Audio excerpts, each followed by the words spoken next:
Assalamualaikum warahmatullahi wabarakatuh. Kami dari kelompok 4 yang beranggota Royhan dengan NPM 112000001,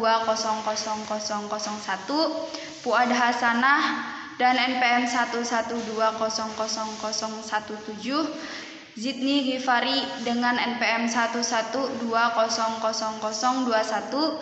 saya sendiri Zakia Rahma dengan NPM 112000025. Di sini kita akan mempresentasikan tentang rapid miner. Pokok pembahasannya yaitu pertama, cara install, yang kedua, interview lingkungan kerja rapid miner, yang ketiga, deskripsi persoalan kasus, yang keempat, deskripsi solusi penyelesaian kasus, yang kelima, penerapan kasus pada rapid miner. Selanjutnya akan dibahas oleh rekan saya. Baik, di sini saya akan menjelaskan bagaimana cara unduh dan instalasi rapid miner. Pertama, buka browser lalu ketik link yang tertera dan kemudian tekan enter. Akan muncul tampilan download seperti pada gambar. Klik download lalu akan muncul tampilan Rapid Miner Studio 10.0. Di sini kalian dapat memilih sistem operasi yang sedang digunakan. Kebetulan di sini saya menggunakan Windows 64 bit, maka saya memilih Windows 84 bit. Selesai mengunduhnya, lakukan instalasi dengan klik file tersebut, maka akan muncul setup wizard. Klik next akan muncul end user license agreement. Centang I have read and understand, lalu tekan tombol I accept. Jika menerima persetujuan, klik saya setuju untuk melanjutkan instalasi Rapid Miner Studio. Pilih tujuan folder instalasi, setelah itu klik install. Selesai proses instalasi, membuat akun untuk login. Setelah itu verifikasi email untuk email tujuan dan klik verify dan masukkan email yang didaftarkan dan password, klik login dan install. Selanjutnya akan dijelaskan oleh rekan saya. Ini akan membahas tentang pengenalan dan interview rapid miner. Yang pertama, start adalah menu yang digunakan untuk menunjukkan bagian-bagian aksi yang akan kalian gunakan untuk prosesnya. Recent berfungsi untuk menampilkan proses-proses yang sudah dilakukan sebelumnya. Learn untuk menampilkan pembelajaran lebih detail mengenai penggunaan rapid miner yang sudah digunakan oleh aplikasi tersebut. Selanjutnya, view operator. Data akses untuk menampilkan dan menulis repository. Blending berfungsi untuk transformasi data dan metadata. Cleansing untuk tahapan praproses data. Modeling untuk proses data mining seperti asosiasi, estimasi, klasifikasi, dan lain-lain.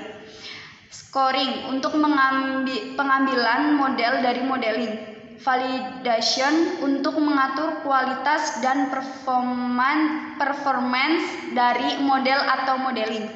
Utility untuk mengelompokkan subproses, juga makro dan logger. Extensions untuk format import dan ekspor dari berbagai data berformat eksternal. Selanjutnya, view repository. Import data digunakan untuk mengimport set data dari perangkat komputer yang berformat Excel dan CSV. Training resource berfungsi untuk mengambil berbagai data yang disediakan rapid miner guna untuk pembelajaran. Samples, contoh macam-macam data yang digunakan untuk proses evaluasi. Local repository, tempat data yang sudah diimport dari perangkat eksternal. Temporary repository, tempat data yang sudah diimport dari perangkat eksternal. View parameters, operator pada setiap fungsinya terkadang juga memerlukan parameter untuk bisa berfungsi. Setelah operator dipilih di view proses, parameternya ditampilkan di view ini. Selanjutnya, view proses. Pada lembar atau halaman proses ini akan digunakan untuk mendesain dari kumpulan dan rangkaian fungsi-fungsi dari operator yang disusun sesuai visual. Menu play button. Proses dapat dijalankan dengan menekan tombol play atau kunci F11 pada keyboard.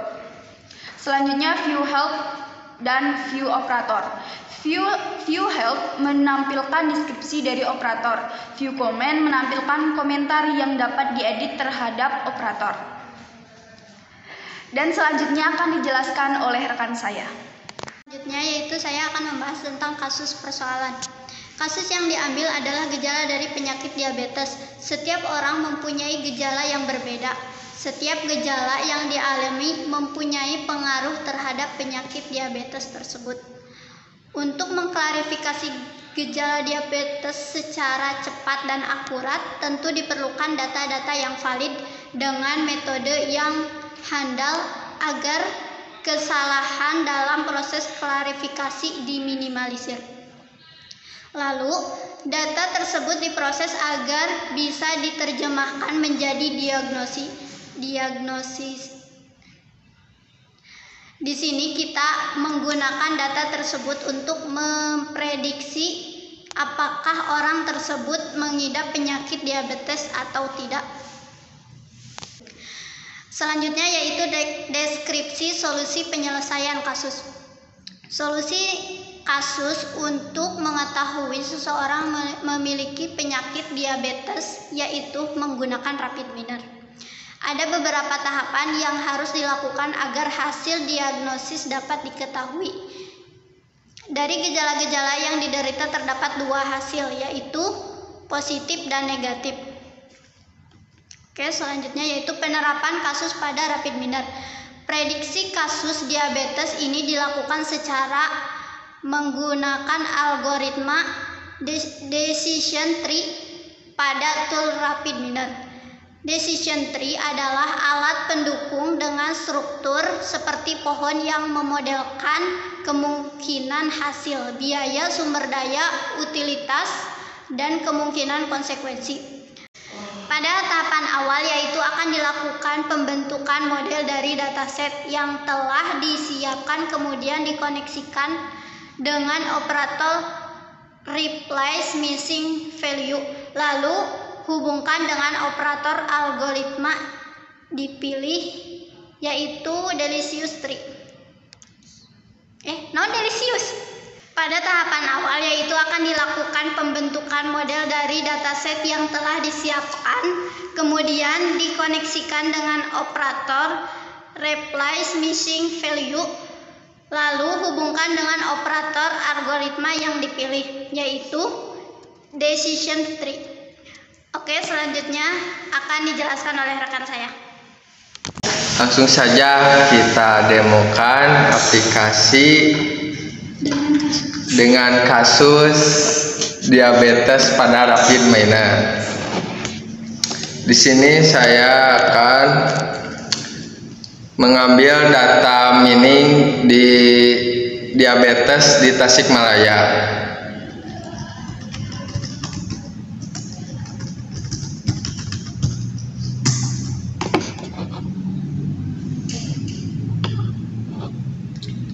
Nah, di sini ada jumlah data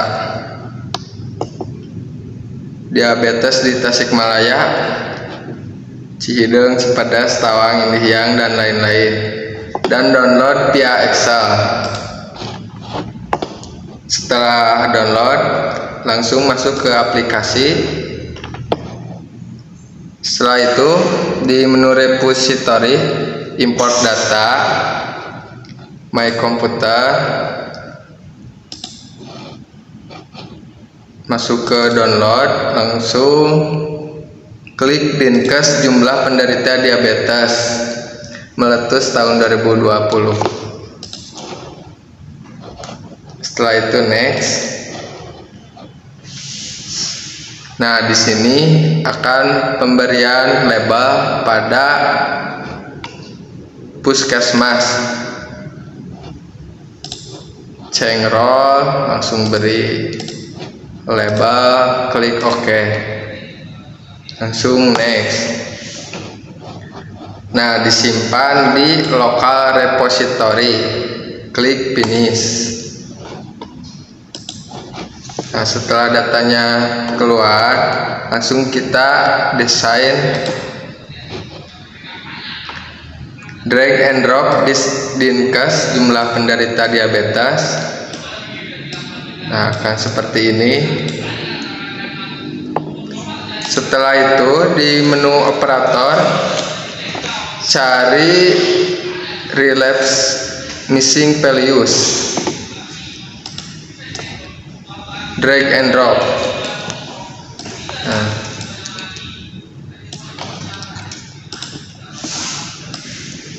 dan hubungkan dinkes jumlah penderita diabetes ke replace missing values dengan atribut default average. Lalu di menu operator cari decision tree.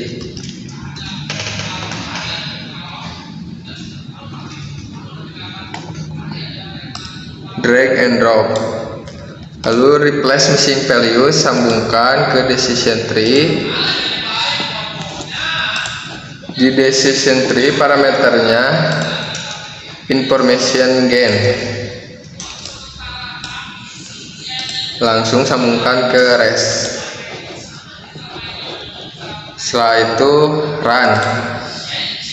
Bisa memencet tombol F11. Nah, ini hasil dari penderita diabetes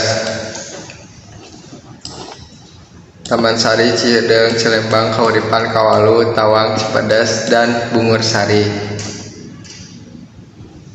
Dan ini algoritmanya. Sekian presentasi dari kelompok kami, kurang lebihnya mohon maaf. Wassalamualaikum warahmatullahi wabarakatuh.